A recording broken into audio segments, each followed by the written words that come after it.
സുനിൽ ഛത്രി വിരമിച്ചു. ഇനിയിപ്പോൾ ഇന്ത്യക്ക് ആരാ ഗോളടിക്കുക?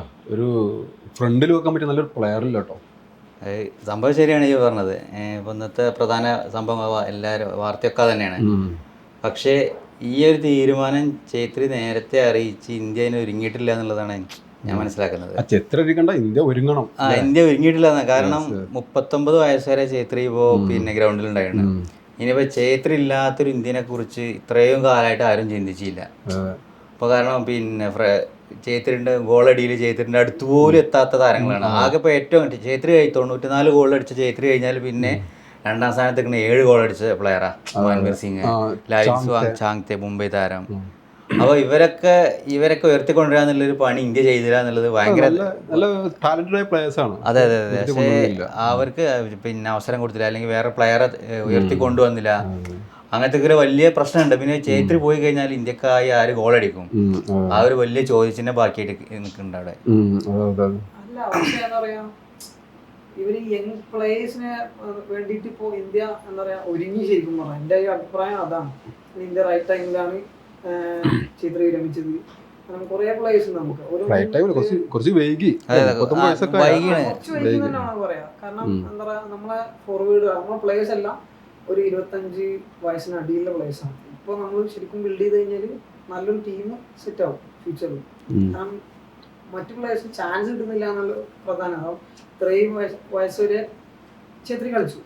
അതായത് ഒരു 4-5 വർഷം ഛേത്രി എക്സ്ട്രാ കളിച്ചു ശരിക്കും പറഞ്ഞു.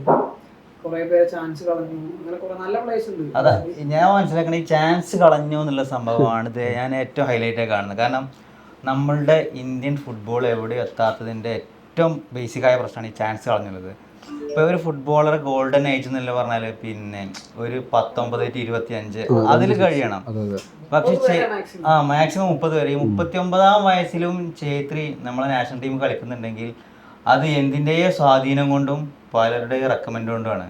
അപ്പോൾ ഈ ഛേത്രിന്റെ സ്ഥാനത്തേക്ക് വരേണ്ട പല താരങ്ങളും വരാതെ അവർക്ക് അവസരം കിട്ടാതെ അത് വലിയൊരു ISL കാണുന്നില്ല, ഇഷ്ടംപോലെ പ്ലേയേഴ്സ് ഉണ്ട്, അതൊരു ഓപ്ഷനായി എടുക്കുന്നില്ല. പക്ഷെ ഇന്ത്യൻ ടീം ഇടുമ്പോൾ അവസാനം ഛേത്രി സ്ട്രൈക്കറായി. പക്ഷെ അത് എന്താ പറയാ, കുറെ മുമ്പ് തന്നെ അത് പ്രോസസ്സായി എടുക്കണമായിരുന്നു, മാറ്റണമായിരുന്നു. ഇന്ത്യൻ ടീമിന്റെ ഒരു ലൈനപ്പ് നോക്കുകയാണെങ്കിൽ പിന്നെ ഇപ്പൊ ഡിഫൻസിൽ ഒരു പ്രധാന താരമാണ് ജിങ്കൻ. ഇപ്പൊ ജിങ്കൻ ഇല്ലാത്ത നല്ല ഡിഫൻസ് ഇന്ത്യക്ക് ഉണ്ട്. ഇപ്പൊ മിഡ് ആണെങ്കിലും ശരി, ഇപ്പൊ മിഡ് ഇന്ത്യൻ ടീമിൽ നല്ല മിഡ്ഫീൽഡാണ്. താപ്പയും സഹലും നല്ല ടീമുണ്ട്. പക്ഷെ ഫോർവേഡിൽ ഛത്രിനെ മാറ്റി നിർത്തിയാൽ ഛേത്രിക്കുള്ളൊരു ഗുണം ഞാൻ കാണുന്നത് വെച്ചാല് ഇപ്പോൾ ഒരു ഫോർവേഡിന്റെ കാലിൽ ബോൾ കിട്ടിയാൽ ഡി ബോക്സിലോ അല്ലെങ്കിൽ ബോക്സിലോ എത്തിക്കഴിഞ്ഞാൽ നമ്മൾ പെട്ടെന്ന് ബ്ലൈൻഡ് ആവും. മീൻസ് നമുക്ക് എന്താ ചെയ്യേണ്ടതെന്ന് അറിയില്ല, വെപ്രാളം. ഛേത്രി ഈ ഒരു സമയം വളരെ സെൻസിബിൾ ആയിട്ട് ഉപയോഗിക്കും. അതൊരു വലിയ ക്വാളിറ്റിയാണ്. പക്ഷെ അങ്ങനത്തെ ക്വാളിറ്റി ഉള്ള പ്ലെയർ നമ്മളിപ്പോ നിലവിൽ പോയി ഒരു സ്ട്രൈക്കർക്ക് ഏറ്റവും വലിയ ഒരു ക്വാളിറ്റി അതാണ്. ക്വാളിറ്റി പുള്ളിന്റെ അടുത്തുണ്ട്. പക്ഷെ എങ്കിൽ പോലും ആളുടെ കാലം കഴിഞ്ഞിട്ട് കുറെ കാലം കളിച്ചു ഒരു പ്രശ്നമുണ്ട്. അത് നമ്മളുടെ ഇവിടുത്തെ സിസ്റ്റത്തിന്റെ പ്രശ്നമാണ്. നമ്മളിപ്പോ ഛേത്രി പിന്നെ ചിലപ്പോ ഛേത്രിക്ക് ഒരു 10-5 കൊല്ലം മുമ്പൊക്കെ റിട്ടയർ ചെയ്യേണ്ട, പക്ഷെ ആൾ എന്തിന്റെയോ സ്വാധീനം കൊണ്ട് ഇത്രയും പിന്നെ ആളുടെ ഫിറ്റ്നസ് ഒക്കെ ഉണ്ട്. പക്ഷെ എങ്കിൽ പോലും 39-ാം വയസ്സിൽ 39 വയസ്സ് വരെ ഡിപ്പെൻഡ് ചെയ്യാന്ന് പറഞ്ഞാൽ വലിയൊരു സംഭവം. കളിക്കാരില്ലാത്തതുകൊണ്ടല്ല ഛേത്രി ഇത്ര കാലം കളിച്ചത്. അതായത് അവിടെ എന്താ കളിക്കണം, വേറെ ഓപ്ഷൻ ഇല്ലാന്ന് എന്തോ ഒരു ഇതിൽ നിൽക്കുക. അല്ല, വിരമിക്കേണ്ടിയിരുന്നില്ല. ഇപ്പൊ സച്ചിനൊക്കെ ഏറെക്കുറെ ഈ ഏജിലാണ് വിരമിക്കുന്നത്. ആ സമയത്ത് നല്ല പ്ലേയേഴ്സ് ഉണ്ടെങ്കിലും ശരി, അന്നിങ്ങനെ ഒരു റൊട്ടേറ്റ് സംവിധാനം ഉണ്ടായിരുന്നു. ഓർക്കുണ്ടോ? ഗംഭീറിനെയും സെവാഗിനെയും സച്ചിനെ ഇങ്ങനെ റൊട്ടേറ്റ് ചെയ്തിട്ട് ഇങ്ങനെ അതായത് വേറെ എന്തെങ്കിലും ശരി അന്ന് പറഞ്ഞ അവസരം കൊടുത്തിരുന്നു എന്ന് പറയാം. അങ്ങനെ നമ്മൾ ഈ ISL കൊണ്ട് നമുക്ക് ഏറ്റവും കൂടുതൽ ഉണ്ടായിരിക്കുന്നത് കുറെ ഫ്യൂച്ചർ പ്ലേയേഴ്സ് ഒരുപാട് കിട്ടി. നോർത്ത് ഈസ്റ്റിന്നൊക്കെ, പ്രത്യേകിച്ച് നോർത്ത് ഈസ്റ്റിന്നൊക്കെ നല്ല പ്ലേയേഴ്സ് ഇന്ത്യൻ ടീമിൽ വരുമ്പോ എന്താ പറയാ, അതുപോലെ ആ ക്വാളിറ്റിയിൽ കളിക്കാൻ കഴിയുന്നില്ല. അതിന്റെ പ്രധാനപ്പെട്ട പ്രശ്നം എന്ന് വെച്ചാല് നമുക്ക് പിന്നെ ഈ ഫോറിൻ ടീമിനായിട്ട് നമ്മളെ ISL പ്ലേയേഴ്സിന് കൂടെ കളിക്കുന്നുണ്ട്. പക്ഷെ എങ്കിൽ പോലും നമ്മളുടെ ഓപ്പോണന്റ് കുറച്ചും കൂടെ എതിരാകുമ്പോൾ നമ്മൾ പതറിപ്പോവുക. ഈ ഒരു സംഭവത്തിൽ നമുക്ക് ഇപ്പൊ ഈ ഒരു അടുത്ത കാലത്ത് ഒരു 5-6 വർഷത്തിന്റെ ഉള്ളിലാണ് ഇന്ത്യ കൂടുതൽ ഫ്രണ്ട്ലി മാച്ചുകള് കളിക്കാൻ തുടങ്ങിയത്. ചെറിയ ചെറിയ യൂറോപ്യൻ രാജ്യങ്ങളുണ്ട്. പക്ഷെ വേറെയുള്ള ടൂർണമെന്റുകളിൽ ഇന്ത്യ പങ്കെടുക്കുക, ഒരു സാഫ് കപ്പ് അല്ലെങ്കിൽ ഇന്റർനാഷണൽ അതിലുണ്ടാകുക ഭൂട്ടാൻ, ബംഗ്ലാദേശ്, അങ്ങനത്തെ ചെറിയ ചെറിയ രാജ്യങ്ങളാണ്. അതോടെ നമ്മളുടെ ഫിസിക്കോ നമ്മളുടെ ഐഡിയകളൊന്നും മെച്ചപ്പെടില്ല. അതാണ് ഇതിന് മെയിൻ പ്രശ്നമുള്ളത്. അതുപോലെ ഇന്ത്യന്റെ താഴെയുള്ള ഒരു ടീമാണ് അവരുടെ കളിച്ചിട്ട് റാങ്കിങ്ങിലും മറ്റുള്ള എല്ലാ കാര്യത്തിലും ഇന്ത്യനേക്കാൾ ടീം ആഫ്രിക്കൻ ടീമിനോട് കളിച്ച് മുട്ടണം. അതെ അതെ അതെ നമ്മളിപ്പോ നമ്മളെക്കാൾ ശക്തരായ എതിരാളികൾ മുട്ടണം. അത് എന്നാലും ഫിസിക്കലായാലും എല്ലാ കാര്യങ്ങളും നമ്മളെക്കാൾ ശക്തരായ എതിരാളികൾ മുട്ടിയാല് നമുക്ക് കോമ്പറ്റീറ്റ് നിൽക്കാൻ കഴിയില്ല. നമ്മളിപ്പോ കളിക്കയറി പോയി സാഫ് കപ്പ് കളിക്കുമ്പോ അങ്ങനെ ഇന്റർ കോണ്ടിനെന്റൽ കപ്പ് അങ്ങനെ ചെറിയ ചെറിയ ടീമുകളല്ല അവരുടെ കൂടെ കളിച്ചിട്ട് നമുക്ക് വലിയ ഒപ്പോണന്റ് എതിരാളികൾ വരുമ്പോ നമുക്കൊന്നും ചെയ്യാൻ കഴിയില്ല. അവിടെ സ്ട്രാറ്റജി വേറെ ആണല്ലോ. പെട്ടെന്ന് എന്തായാലും എല്ലാം നടക്കൂലല്ലോ. ഇപ്പോ ചേത്രിന്റെ കാലം കഴിഞ്ഞിട്ട് പോകുമ്പോൾ ഒരു 4-5 വർഷം കഴിഞ്ഞിട്ട് ശരിക്കും ഇന്ത്യ ടീം എന്താണെന്ന് അറിയുള്ളൂ. സമയം എടുക്കും. ISL തുടങ്ങിയിട്ട് തന്നെ 10 വർഷമായി. എന്നിട്ടും എന്താ പറയാ നമുക്ക് വല്ലാണ്ട് ഇമ്പ്രൂവ്മെന്റ് ഇല്ല. ആ ഒരു റാങ്കിങ്ങിൽ പോലും ഇമ്പ്രൂവ്മെന്റ് ഇല്ല. അർത്ഥം തന്നെ ശരിക്കും പറഞ്ഞാൽ വൈകില്ല പോകുന്നത്. അതാ ഈ ഒരു സംഭവം ഇപ്പൊ ഇങ്ങനത്തെ ചേതനെ പോലത്തെ അല്ലെങ്കിൽ ഒരു ഫിനിഷർ ഉണ്ടാക്കുക എന്നുള്ളത് ഇന്ത്യക്ക് വളരെ വലിയ ടാസ്ക് ആണ്. അല്ലെങ്കിൽ പിന്നെ മറ്റുള്ള രാജ്യങ്ങളൊക്കെ ചെയ്യുന്ന പോലെ പിന്നെ ഫോറിൻ പ്ലേയേഴ്സിന് ഇരട്ട പൗരത്തുള്ള ആളുകളെ പൗരത്വം കൊടുക്കുക, ആ ഒരു സംഭവം പിന്നെ ഇതിലേക്ക് നമുക്ക് കൂട്ടിച്ചേർക്കാം. കാരണം ഇപ്പൊ ചേത്തിൽ പോയി കഴിഞ്ഞാൽ നമുക്ക് മുന്നേ ഫോർവേഡ് കളിക്കാനാ സ്ട്രൈക്കിൽ കളിക്കാനാ ഇനിയിപ്പോ പൊസിഷനിൽ വരാന്ന് പറഞ്ഞാൽ ഇപ്പൊ നമുക്ക് കുറച്ച് സ്പീഡില്ല മുംബൈ സിറ്റിന്റെ ലാലിയും ചാങ്തെ, പിന്നെ മാൻവീർ സിംഗ്, ഈശാൻ പണ്ഡിത ഇങ്ങനത്തെ പ്ലേയേഴ്സ് ഒക്കെ. പക്ഷെ അവരൊക്കെ ഞാൻ പറഞ്ഞില്ലേ ഒരു ലെവലിലേക്ക് എത്തിയിട്ട് അവിടെ അങ്ങോട്ട് കഴിഞ്ഞില്ല. ഒരു സ്ട്രൈക്കർക്ക് വേണ്ട സെൻസിബിലിറ്റി അല്ലെങ്കിൽ ആ ഒരു ക്വാളിറ്റി ഇല്ല അല്ലെ. ആ ഡി ബോക്സിൽ അല്ലെങ്കിൽ ബോക്സിന്റെ അടുത്ത് കഴിഞ്ഞാൽ പെട്ടെന്ന് ഡിസിഷൻ എടുക്കാനുള്ള ഒരു കഴിവ്, ഈ സംഭവമാണ് ഒരു ഫിനിഷറെ ആളെ പരിപൂർണ്ണമാക്കണം. ഈ ഒരു സംഭവം മറ്റുള്ള പ്ലേസിലൊന്നും ഇല്ല. അത് വരുമായിരിക്കാം, ഏത് ആംഗിളിലും ഷൂട്ട് ചെയ്യാനുള്ള കപ്പാസിറ്റി. അതെ അതെ അതെ ശരിക്കും പറഞ്ഞാല് ഇയാൾ ഇതൊക്കെ മിടുക്കനാണ്. ബോൾ കൺട്രോളും എല്ലാം മനുഷ്യനാണ്. ഗോൾ അടിക്കാൻ ഭയങ്കര ആന്റിസിപ്പേറ്റ് ചെയ്ത് ഗോൾ അടിക്കുന്ന ആളാണ്. ഒരു എന്താ പറയാ ഫസ്റ്റ് ടച്ചിൽ ഗോൾ അടിക്കും, എല്ലാം ഉണ്ട് ശരിക്കും പറഞ്ഞാൽ. അതുകൊണ്ടാണല്ലോ ഈ 94 ഗോൾ അടിച്ചത്. പിന്നെ വലിയ സംഭവം തന്നെ. പക്ഷെ ഈ വിരമിച്ചത് ഏറെക്കുറെ എന്താ പറയാ ഈ നല്ല അതെ അതെ എനിക്ക് അനുഭവം ഉണ്ട്. കാരണം ചേത്രിയുടെ കൂടെ ഒരുപാട് കാലം ഇന്ത്യക്കായി കളിച്ച ഒരു താരം എന്നോട് നേരിട്ട് പറഞ്ഞതാണ്. ഇപ്പോ സന്ദേശ് ജിങ്കന്റെ കാര്യം പറഞ്ഞു. ജിങ്കനെ ഇപ്പോ പിന്നെ 36 മുകളൊക്കെ ഏജായി. പക്ഷെ എങ്കിൽ പോലും ജിങ്കനും ഇതേ ഇപ്പൊ ഇനി പറയാ സുനിൽ ഛേത്രി എന്താണോ അതേ അവസ്ഥയിലേക്കാരാവുക.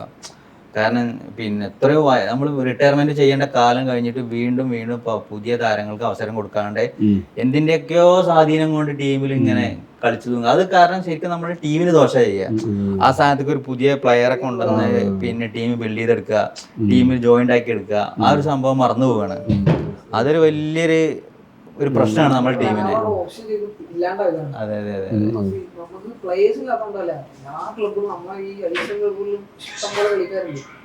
ചാൻസ് കൊടുത്തിട്ട് പതുക്കെ ബിൽഡ് എടുക്കണം. ഈ സുജിത്തിന് അതൊരു ക്ലബ്ബ് പോയില്ലേ പുറത്തൊക്കെ? Sporting Lisbon Portugal. പക്ഷെ അവിടുന്നും പിന്നെ അതെ അതെ അതെ യൂറോപ്പ് കളിച്ച് അവിടുന്ന് പുള്ളിക്ക് എന്താ ഞാൻ പച്ച പിടിക്കാൻ പറ്റില്ല, അങ്ങോട്ട് തിരിച്ചു വന്നു. അന്ന് അവിടുന്ന് അവിടുത്തെ കോച്ച് പറഞ്ഞത് ഇയാൾക്ക് ഫുട്ബോൾ കളിക്കാനുള്ള എല്ലാ പിന്നെ കപ്പാസിറ്റി എബിലിറ്റി ഒക്കെ ഉണ്ട്, പക്ഷെ സ്പീഡ് കുറവാണെന്നാണ്. കാരണം നമ്മളെ ഇന്ത്യൻ പിന്നെ ഇന്ത്യക്കാർക്കുള്ള പൊതുവെ പ്രശ്നം. കാരണം പ്രത്യേകിച്ച് മുപ്പര ഒറിജിനൊക്കെ പിന്നെ ഫാദറും മദറൊക്കെ നേപ്പാളികളാണ്. അപ്പൊ ഒരു ഹൈറ്റ് നമുക്ക് ഉണ്ടാവുള്ളൂ. അപ്പൊ ഒരു മാക്സിമം കപ്പാസിറ്റി ഓടാൻ കഴിയുള്ളൂ. കാരണം ആൾക്ക് ഫുട്ബോളർക്ക് വേണ്ട ബ്രില്യൻസും ബുദ്ധി ആൾക്കുണ്ട്, പക്ഷെ ആൾക്ക് ആ റണ്ണിങ് ഇല്ല എന്നുള്ള ഒറ്റ കാരണം കൊണ്ടാണ് അങ്ങനെ സ്പോർട്ടിംഗ് ലിസ്ബൺ ആൾ പോരേണ്ടി വന്നത്. ഒരു എന്താ പറയാ ഫ്യൂച്ചർ നോക്കുമ്പോ ശരിക്കും പറഞ്ഞാല് ഈ ഛേത്രിനെ വെച്ച് കമ്പയർ ചെയ്യുന്ന പ്ലേയേഴ്സ് എന്റെ അഭിപ്രായത്തില് കുറെ പേരുണ്ട്. അതായത് ബിൽഡ് ചെയ്തെടുത്താല് കുറെ പേരുണ്ടാവും. അതായത് ലോങ് ടൈമിൽ ഉണ്ടാവും എന്ന് തോന്നുന്നില്ല. പക്ഷെ ഒരു 3-4 വർഷത്തിനുള്ളിൽ സെറ്റായി വരണ്ടേ. ഒരു സർട്ടൻ പീരീഡിന് ചിലപ്പോൾ ഉണ്ടാവുമായിരിക്കും. ചിലപ്പോൾ ഒരു 3-4 വർഷം. ഇപ്പൊ കുവൈത്തിനെതിരെയുള്ള മത്സരമാണ് ഇപ്പൊ ലാസ്റ്റ് അതിപ്പോ നടക്കാൻ പോകണേ. അതിന്റെ അടുത്തുള്ള 2 ലോകകപ്പ് ഇന്ത്യയുടെ 2 മത്സരം ഇന്ത്യക്ക് ഏറ്റവും നിർണായകമായ മത്സരമാണ്. കാരണം അമേരിക്കയിൽ നടക്കുന്ന ലോകകപ്പിന് ഇന്ത്യക്ക് യോഗ്യത ആണെങ്കിൽ കുവൈത്തിനെതിരും ഇന്ത്യക്ക് ജയിച്ചേ പറ്റൂ. കാരണം അങ്ങനത്തെ ഒരു ക്രൂഷ്യൽ ഘട്ടത്തിലാണ്. ആ സമയത്ത് ഇനിയിപ്പോ ചേർത്ത് ഡ്രോപ്പ് ഔട്ട് ആകും കൂടെ ചെയ്ത് കഴിഞ്ഞാല് ഇന്ത്യ പിന്നെ അടുത്ത ലോകകപ്പിൽ നമുക്ക് പ്രതീക്ഷിക്കണ്ട. അതെ നമ്മളിങ്ങനെ ഇന്ത്യ ലോകകപ്പിൽ കളിക്കും എന്നുള്ള സ്വപ്നം കാണുന്നല്ലാതെ അതിലേക്കുള്ള ഒരു നീക്കങ്ങളോ ക്യാപ്റ്റന്റെ കാര്യത്തിലായിരിക്കും. ഇപ്പൊ ഇവരുടെ സീനിയറായ ജിങ്കനോ അല്ലെങ്കിൽ ഗോൾ കീപ്പർ ഗുർപ്രീത് സിംഗ് സന്ധു, അങ്ങനെ നമുക്ക് ടീമിനെ നയിക്കാൻ കപ്പാസിറ്റി ഉള്ള ഒരാളുകളെ ഏൽപ്പിച്ചിട്ടേ കാര്യമുള്ളൂ. കപ്പാസിറ്റി ഉള്ള മനുഷ്യനും കൂടിയാണ്. അതെ അതെ അതെ. ആൾക്ക് ടീം ലീഡ് ചെയ്യാനുള്ള കപ്പാസിറ്റി ഉണ്ട്. ഇപ്പോ പിന്നെ മുപ്പര കൂടെ മുപ്പരെ ചികിത്സിക്കുന്ന നമ്മുടെ ഡോക്ടർ ഉണ്ട് സെർവിൻ ഷെരീഫ്, മുപ്പരൊക്കെ പറയുന്നത് കേൾക്കാം ചൈത്രയുടെ ക്വാളിറ്റിനെ കുറിച്ച്, ആള് ലീഡിങ് കപ്പാസിറ്റിയെ കുറിച്ച്. പക്ഷെ ആള് റിട്ടയർമെന്റ് ചെയ്യേണ്ട കാലം കുറച്ച് അതിക്രമിച്ചു എന്ന് എനിക്ക് പറയുള്ളൂ. കുറച്ചും കൂടെ നേരത്തെ ആകാമായിരുന്നു. ആ തീരുമാനം ആളെടുക്കണ്ടേ. പിന്നെ ഇന്ത്യ നേരത്തെ തീരുമാനിച്ച ചൈത്ര ഇല്ലാത്തൊരു ഇന്ത്യയെ കുറിച്ച് ഇന്ത്യൻ കോച്ചുമാരോ അല്ലെങ്കിൽ ഇതിന്റെ മാനേജ്മെന്റോ തീരുമാനിച്ചില്ല. കാരണം ഇനിയിപ്പോ ചൈത്ര പോയോ എന്തോ ഒരാളെ പെട്ടെന്ന് നമുക്ക് പിന്നെ ബിൽഡ് ചെയ്തെടുക്കാൻ കഴിയില്ലല്ലോ. ഇത് ഒരുപാട് കാലത്തെ പ്രോസസ്സല്ലേ ഒരു ഫോർവേഡർ ഉണ്ടാക്കിയാൽ ഒരു പ്ലെയറെ ഉണ്ടാക്കി എടുക്കുക എന്നുള്ളത്. അപ്പൊ നമുക്ക് ഇപ്പൊ ഈ വർഷം ഇപ്പൊ ഇന്ത്യക്ക് ലോകകപ്പിൽ യോഗ്യത കിട്ടിയില്ലെങ്കിൽ ഇനി നമ്മൾ അടുത്ത വർഷം പ്രതീക്ഷിക്കണമെന്നാണ് എനിക്ക് തോന്നുന്നത്. ഇനിയിപ്പോ ഒരു 9ാം നമ്പറുടെ ആരായിരിക്കും ഇപ്പൊ ജേഴ്സി കാണിയാ? ജേഴ്സി അതേ സ്റ്റൈലിൽ കളിക്കുന്ന പ്ലേയേഴ്സ് ഇല്ല. അതെ. കാരണം എല്ലാവരും കുറച്ചും കൂടി എന്താ പറയാ, റൊണാൾഡോ സ്റ്റൈലിലൊക്കെ ഇറങ്ങി ഒന്ന് ബോളൊക്കെ എടുത്ത് ഡ്രിബിൾ ചെയ്ത് ഗോൾ അടിക്കുന്ന പ്ലേയേഴ്സ്. അതായത് ഒരു സ്ട്രൈക്കർ ക്വാളിറ്റി ഒന്നും അങ്ങനെ ഇല്ല. എല്ലാരും ഉണ്ട്, ബിൽഡ് ചെയ്ത് വേണമെങ്കിൽ എടുക്കാം. ഇഷാൻ പണ്ഡിതൊക്കെയാണ് അങ്ങനെയൊക്കെ ഒരു പ്ലെയർ ആണ്. അതായത് നമ്മള് ലാസ്റ്റ് സമയം മറ്റേ ഗോവയിൽ കളിക്കുന്ന സമയത്ത് ലാസ്റ്റ് സമയം കുറെ ഗോളൊക്കെ അടിച്ചിട്ട് ബ്ലാസ്റ്റേഴ്സിനൊന്നും ചാൻസ് ഒന്നും കിട്ടില്ല. നല്ല പ്ലെയർ ആണ് ശരിക്കും വെച്ചിട്ടുണ്ട്. പിന്നെ മൻവീർ സിംഗ് ഒക്കെ, പക്ഷെ സ്ട്രൈക്കർ അതെ മൻവീർ സിംഗിന് അത്യാവശ്യം ഹൈറ്റും സ്പ്രിന്റിംഗ് കപ്പാസിറ്റി ഒക്കെ ഉണ്ട്. പക്ഷെ ആൾക്കുള്ള പ്രശ്നം എന്ന് വെച്ചാല് ബോക്സിന്റെ അവിടെ എത്തിക്കഴിഞ്ഞാൽ എന്ത് കാണിക്കണം, പാസ് എങ്ങോട്ട് കൊടുക്കണം, ഫിനിഷ് ചെയ്യാൻ ആ ഒരു പരിചയക്കുറവുണ്ട്. അത് ഉണ്ടാക്കിയെടുക്കുക എന്നുള്ളതാണ് ഇനി. ഈ റൊണാൾഡോ ഒക്കെ ഒരു ക്വാളിറ്റി ഉണ്ട്. അതായത് റൊണാൾഡോ അതായത് എവിടെയാണ് ബോൾ വരുന്ന സംഭവം അയാൾ ആന്റിസിപ്പേറ്റ് ചെയ്ത് അവിടെ പോയിക്കും, ആയിരിക്കും ബോൾ അടിക്കും. അതേ ക്വാളിറ്റി ചെയ്തിട്ടുണ്ട്. അല്ല ഫ്രണ്ടിൽ നിൽക്കേണ്ട ഒരാളുടെ ഏറ്റവും വലിയ ഗോൾ ഇതാണ്. ആ ബോൾ അവിടെ വരുമെന്ന് ആന്റിസിപ്പേറ്റ് ചെയ്തിട്ട് ചേത്രി അവിടെ പോയിട്ട് ഗോൾ അടിക്കും. ഈ റൊണാൾഡോക്കും വലിയ പ്ലെയർ മെസ്സിക്കൊക്കെ ആണ് ആ ഇതില്. അതായത് ചുമ്മാ ഒന്ന് ഗോൾ അടിച്ചാൽ മതിയാവും. ആ ബോൾ അവിടെ വരുന്നില്ല സംഭവം, അല്ല അവിടെ തട്ടി ഇവിടെ തട്ടി ബോൾ അവിടെ വരുന്നില്ല സംഭവം ആന്റിസിപ്പേറ്റ് ചെയ്ത് അവിടെ പോയിക്കും. ആ ഒരു ക്വാളിറ്റി ഷേപ്പ് ചേത്രിക്കുണ്ട്. പക്ഷെ എന്താ പറയാ, ഇനി വരുന്ന പ്ലേയേഴ്സിന് ഇപ്പൊ ചാങ്തക്ക് വരാനുള്ളത്. ചാങ്തക്ക് നിങ്ങൾ ആറ് പറഞ്ഞ പോലെ ആ ഒരു നോർത്ത് ഈസ്റ്റ് മിസോറാമാണ്. കാരണം ഫിസിക്കൽ ഹൈറ്റ് കുറവാണ്, പക്ഷെ ആള് നല്ല സെൻസിബിൾ ആയിട്ട് കളിക്കുന്ന പ്ലെയർ ആണ്. എങ്കിൽ പോലും ഇന്ത്യയിൽ ഭാവിയിലെ ഇവരെ ചാങ്തയും ഒക്കെയാണ് ഇനി മുന്നേ ഭാവി പ്രധാന മുഖങ്ങൾ. അല്ല ഏജ് അല്ല, യങ്ങാണ്, വളരെ യങ്ങാണ്. നമ്മളിപ്പോ കളിക്കുന്ന പ്ലേയേഴ്സ് ആയിരിക്കും ഏജ് ഇല്ല. അതെ അതെ, നിങ്ങൾ ഒരു 25 ഇപ്പൊ സഹലി, ചാങ്തെ, താപ്പ അല്ല ഒക്കെ 25-26 പ്ലേയേഴ്സ്. അതിൽ പിന്നെയുള്ളത് നമ്മൾ ഗോൾ കീപ്പർക്ക് പിന്നെയും കുറച്ച് പ്രായം. കാരണം ഇപ്പൊ എനിക്ക് വേറെ കാര്യം പറഞ്ഞാൽ ഇനിയിപ്പോ ചൈത്രി ഇപ്പൊ ഈ നേടിയ റെക്കോർഡ് ഗോൾ ആക്റ്റീവ് ഗോൾ സ്കോറേഴ്സിൽ 3ാം സ്ഥാനത്ത് എത്തി. ആ ഒരു നേട്ടം ഇനി ഇന്ത്യയിൽ വേറെ ഫുട്ബോളർക്ക് നേടാൻ കഴിയില്ല. സമീപ കളിക്കും കഴിയില്ല. കാരണം ഫുട്ബോൾ മാറി. സ്ട്രൈക്കർ തന്നെ ഗോൾ അടിക്കണം നിർബന്ധമില്ല. അങ്ങനത്തെ കളിയായിരിക്കും. അതായത് നമ്മള് റയൽ മാഡ്രിഡിൽ മിഡ്ഫീൽഡർ ഗോൾ അടിക്കും, അങ്ങനെ ആയിപ്പോ. സ്ട്രൈക്കർ മാത്രം ഗെയിമല്ല, ആർക്ക് വേണമെങ്കിലും ഗോൾ അടിക്കാം, അങ്ങനത്തെ ആയിപ്പോ. അതുകൊണ്ട് ഇനി അതുപോലെ സ്ട്രൈക്കറും അതുപോലെ എന്താ പറയാ ഗോൾ റെക്കോർഡൊന്നും മറികടക്കാൻ സാധ്യത വളരെ കുറവാണ്. കാരണം പിന്നെ അറ്റ്ലീസ്റ്റ് ഒരു വർഷത്തിലൊരു 5 ഗോളെങ്കിലും. ഇപ്പൊ ചൈത്രിന്റെ ഇങ്ങനെ ഓരോ ചൈത്രി കളിച്ച് 2005 മുതൽ ഇങ്ങനെ കണക്കെടുത്ത് നോക്കിയാല് ചില ഒരു വർഷത്തെ 7 ഗോള് 10 ഗോള്, ഏറ്റവും ടോപ്പ് അടിച്ചത് 13 ഗോളാണ്. അങ്ങനെ ഇപ്പൊ ഈ ചാങ്തെ അല്ലെങ്കിൽ മൻവീർ സിംഗ് അല്ലെങ്കിൽ ലിസ്റ്റൻ കൊളാസോ ഇവർക്കൊക്കെ ഗോൾ അടിക്കണമെങ്കിൽ ഒരു വർഷത്തില് 8 ഗോൾ. ഇന്ത്യക്ക് ആകെ ഒരു വർഷത്തില് 10 കളി ഉണ്ടാവുള്ളൂ. കൊളാസൊന്നും ഗോൾ അടിച്ചിട്ടില്ല, കുറെ കളിച്ചു എന്നല്ലാണ്ട്. ഇപ്പൊ ഇന്ത്യന്റെ കളിയൊരു പ്രശ്നമാണ്. ഇന്ത്യക്ക് ആകെ പോയി ISL സീസൺ കഴിഞ്ഞാല് ഒരു 3 സൗഹൃദ മത്സരം വരും. അതെ അതെ അതെ, ആള് പിന്നെ 2 സൈഡിൽ കൂടെ ഇങ്ങനെ ഓവർലാപ്പ് ചെയ്ത് കളിച്ച്. പക്ഷെ എങ്കിൽ പോലും ആൾക്ക് നല്ല ഡ്രിബ്ലിംഗ് കപ്പാസിറ്റി ഉണ്ട്. പക്ഷെ ആൾ ഒരു സെൻസിബിൾ പ്ലേ അല്ല എന്ന് എനിക്ക് ആളെ കുറിച്ച്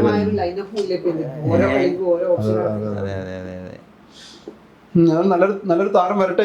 അതെ അതെ, നമുക്ക് അത്ര പറയാനുള്ളൂ. കാരണം ചൈത്രി പോയി കഴിഞ്ഞാല് ചൈത്രിന്റെ പടവ് നികത്തണം, ഇന്ത്യ ലോകകപ്പ് കളിക്കണം, ഇന്ത്യക്ക് ഫുട്ബോൾ മാപ്പിൽ ഇന്ത്യക്ക് കൂടുതൽ സ്ഥാനം വേണം. അതൊക്കെ നമ്മൾ ആഗ്രഹിക്കുന്നത്. ഇന്ത്യൻ ഫുട്ബോൾ ഒരു ശ്രദ്ധിക്കപ്പെട്ട താരമാണ് ഇന്റർനാഷണൽ ലെവല്. റൊണാൾഡോ, മെസ്സി കഴിഞ്ഞിട്ട് സംഭവമാണ്. അത് ആളെ കഴിവുകൊണ്ട് മാത്രമാണ്.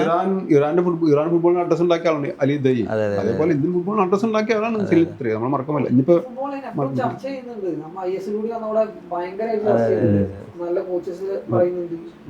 ശരിക്കും ഉണ്ട്, നമ്മള് ഫുട്ബോളുണ്ട്. പക്ഷെ എന്താ പറയാ, മുന്നോട്ടല്ല പോകുന്നത് അത് മുന്നോട്ടല്ല പോകാത്തതിന്റെ പ്രധാനപ്പെട്ട കാരണം നമ്മളുടെ ഇന്ത്യൻ ഭരണസമിതിയാണ് അതിന്റെ ഏറ്റവും വലിയ കുറ്റക്കാരൻ. ഞാൻ പറഞ്ഞു ചേത്രി വിരമിച്ചു കഴിഞ്ഞാൽ ചേത്രിക്ക് പകരക്കാരൻ ആരെന്നുള്ള ചോദ്യം ഉണ്ടായിരിക്കാൻ പരിഹാരം കണ്ടില്ല എന്നുള്ള വലിയ തെറ്റ്.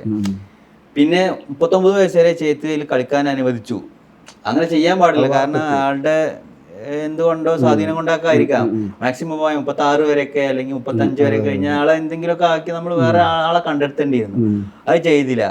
പിന്നെ നമുക്ക് പിന്നെ ഇരട്ട പൗരത്തുള്ള ആളുകളെ പിന്നെ അങ്ങോട്ട് കൊണ്ടുവന്ന് ഇവിടെ കളിപ്പിക്കുക. അവര് നിയമ തടസ്സമാണ് ഇപ്പൊ ഇന്ത്യൻ ടീമിലേക്ക് ആള് വരാത്ത കാരണം. 2 പതിറ്റാണ്ടായാലും കളിച്ചാൽ ജീവിതത്തിന്റെ പകുതിയിലേറെ ഇന്ത്യക്ക് വേണ്ടി കളിച്ചു. അതെ. ഏതായാലും ഇന്ത്യക്ക് പുതിയൊരു മുന്നേറ്റ താരം ഉണ്ടാവട്ടെ. ഇന്ത്യ ലോകകപ്പിലും എല്ലാ മത്സരങ്ങളിലും തിളങ്ങട്ടെ എന്നൊക്കെ വിചാരിക്കുക നമുക്ക്.